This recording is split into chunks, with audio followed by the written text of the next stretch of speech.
तो दोस्तों नमस्कार। आप आज की बहुत ही बड़ी खबर है। आरती कुमारी और छोटू कुमार की प्रेम कहानी खत्म हो चुका है। आरती इस दुनिया से बहुत ही दूर चल बसी है।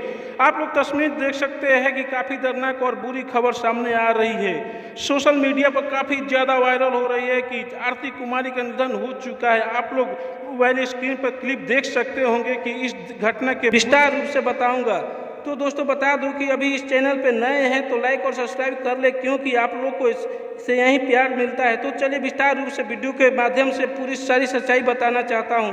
आरती कुमारी को सोशल मीडिया वाले काफ़ी परेशान कर चुके हैं। काफ़ी अफवाहें फैलाए जा रहे हैं कि आरती कुमारी को अभी तक न्याय नहीं मिला। इसकी वजह से आरती कुमारी सदमे में हो गई है। क्या आरती कुमारी को न्याय कब तक मिलेगा? तो दोस्तों आप लोग सपोर्ट कीजिएगा। तो दोस्तों बता देना चाहता हूं कि आरती कुमारी काफ़ी दुखी में है। आरती कुमारी को अभी तक न्याय नहीं मिला है, कि नहीं कोई आरती कुमारी को सपोर्ट कर रहा है। अगर आप लोग सपोर्ट करना चाहते हैं तो कमेंट में अपना राय अवश्य दें।